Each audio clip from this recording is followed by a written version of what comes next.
मुझे डर था कि पता नहीं तुम यहां तक पहुंच पाओगे या नहीं। लोग तो कहते हैं कि तुम्हें डर नहीं लगता। अब डरने लगा हूं। क्यों? शायद इसलिए कि प्यार जो करने लगा हूं। प्यार किया तो फिर डरना क्या?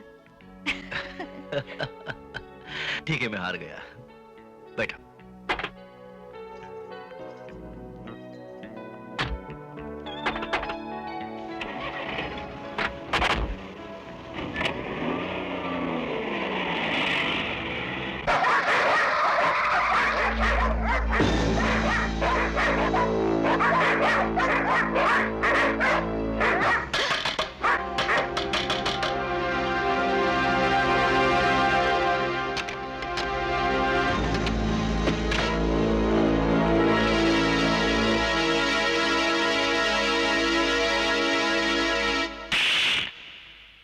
रजिया, मैंने तुझे बाहर पांव रखने की इजाजत इसलिए नहीं दी थी कि तू चलकर बारूद की सुरंग पर खड़ी हो जाए।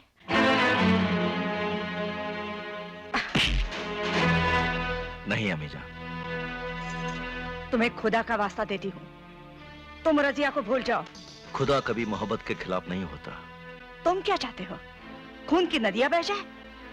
समुद्र के किनारे रहने वाले नदियों से नहीं डरते और ना कीचड़ में पलने वाले खून के छींटों से भागते हैं। लेकिन मैं ये सब नहीं चाहता।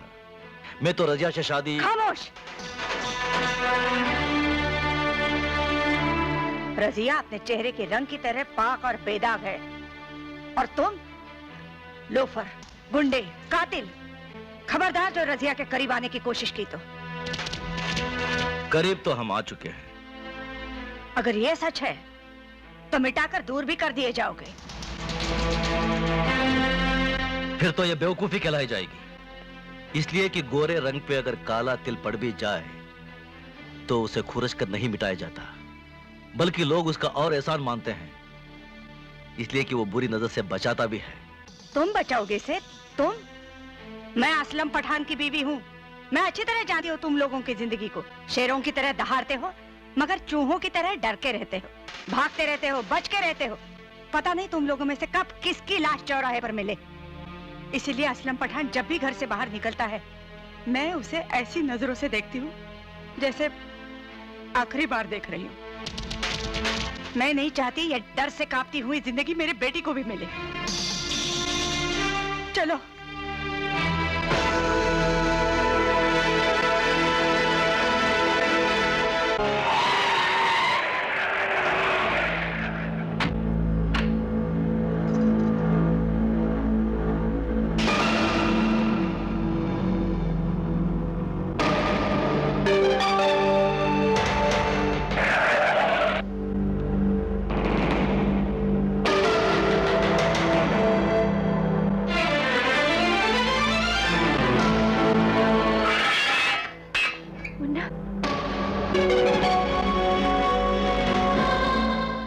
चले हैं मुन्ना, खुदा के लिए वापस लौट जाओ।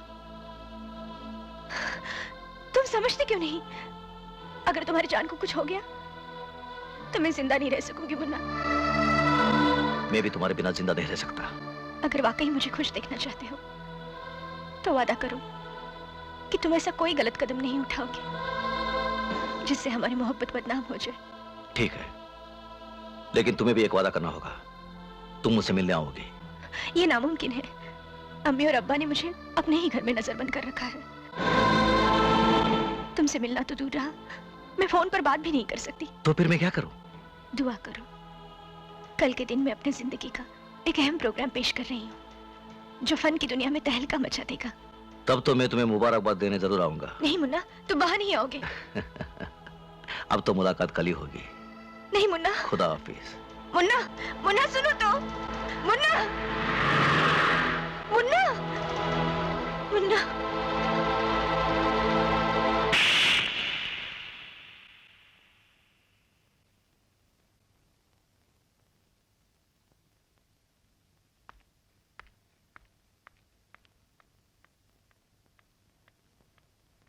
रजिया, तुम ही वो नाफरमान औलाद हो जिसने माँ बाप की इज्जत पर काला दाग लगा दिया है। रजिया, कल का होने वाला प्रोग्राम तेरी जिंदगी का आखिरी प्रोग्राम है। अगर उसके बाद तूने घर से कदम बाहर निकाला तो हम ही ने तुझे पैदा किया है और हम ही तुझे खून के कफन में लपेटकर जिंदा दफन कर देंगे।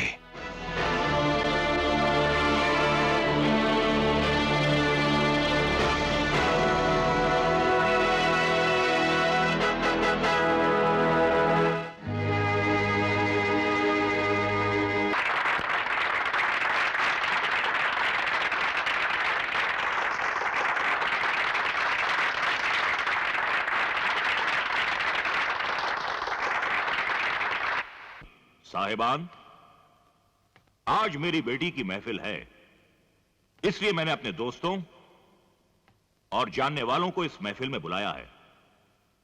मगर आप सबको सुनकर यह ताज्जुब होगा कि इस महफिल में मेरे दुश्मन के एक बहुत ही मशहूर बेटे मुन्ना तशरीफ लाए हुए हैं।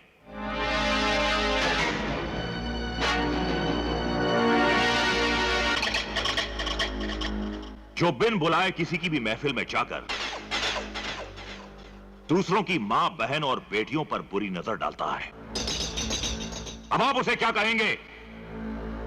बहादुर या बेशर्म, खुददार या कमीना, खानदानी या टपोरी? रजिया,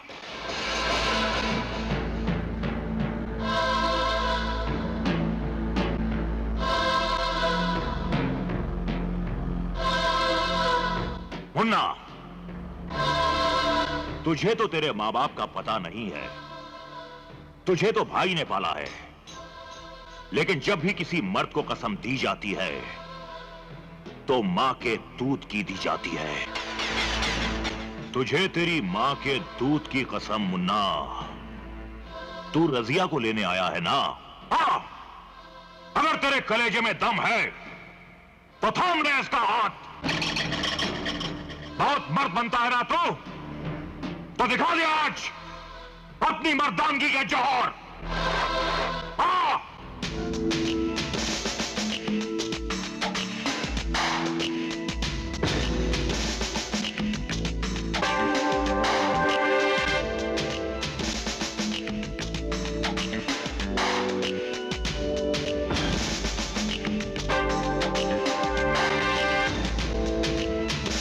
रुक क्यों गया?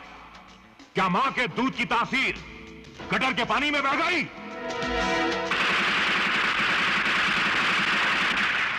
सब चुपचाप बैठे रहो, कोई अपनी जगह से नहीं हिलेगा। रोक क्यों गए? अरे मुन्ना, उठा ले हमारी बहू को। अरे उठा ले। असलम वाले तुझे तेरी मां के दूध के कसम दिए ना, अब देखता क्या है? अरे बात पे तो आदमी मौत की कलाई भी थाम लेता है। बढ़ आगे और थाम ले हाथ हमारी बहू का। जो होगा देखा जाएगा।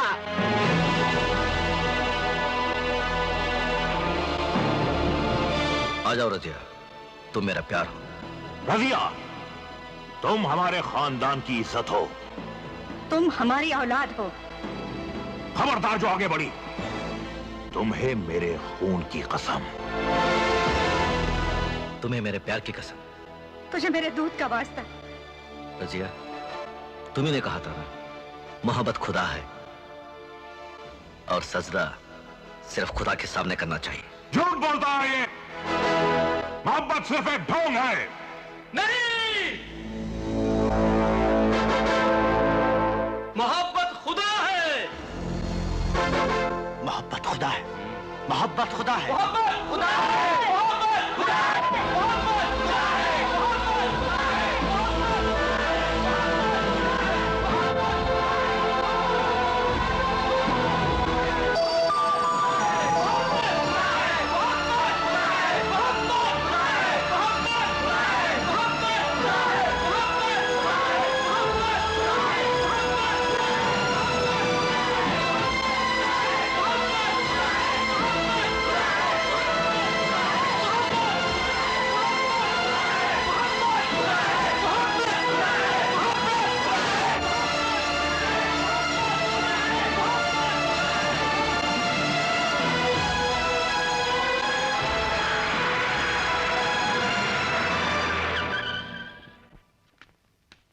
सिंह, राजा सिंह,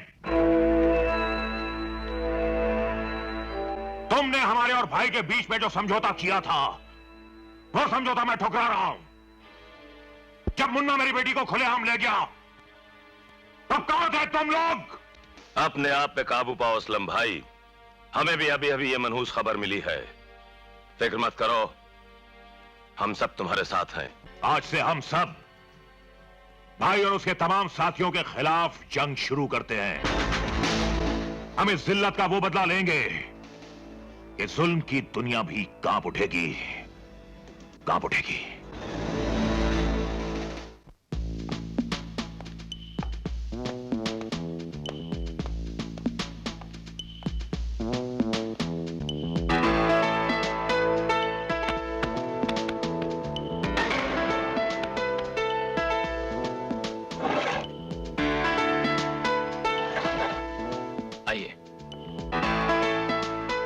भाई को गया अडवाणी।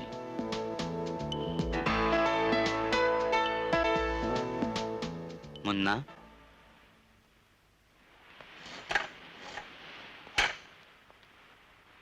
भाई गो किया हमेशा कड़ी बात करता है। मेरे पास एक सोने की खान है, अगर आप चाहें तो हम लोग भागीदारी में धंधा कर सकते हैं।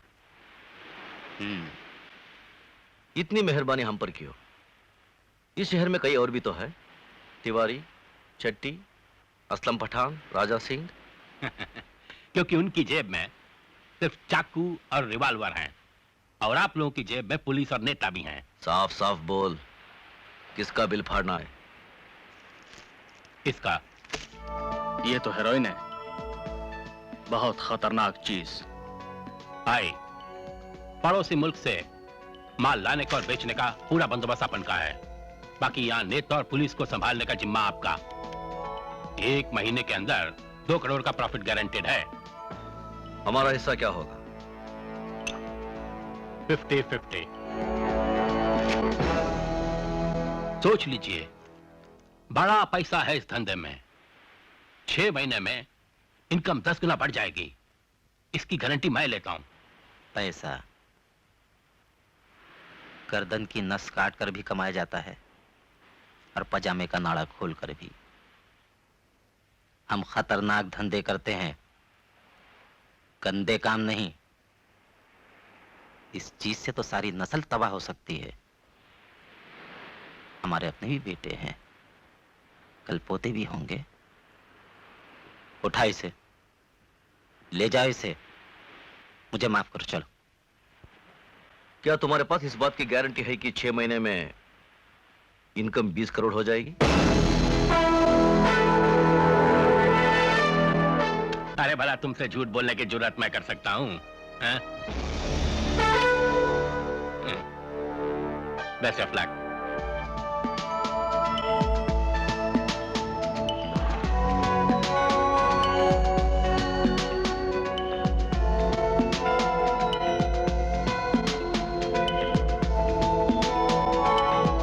मुन्ना,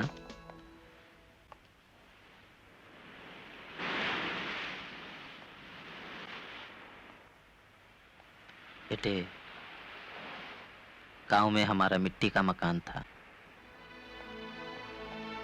बारिश के दिनों में दीवारों में छेद हो जाते थे, जिससे घर का पानी बाहर निकलता था।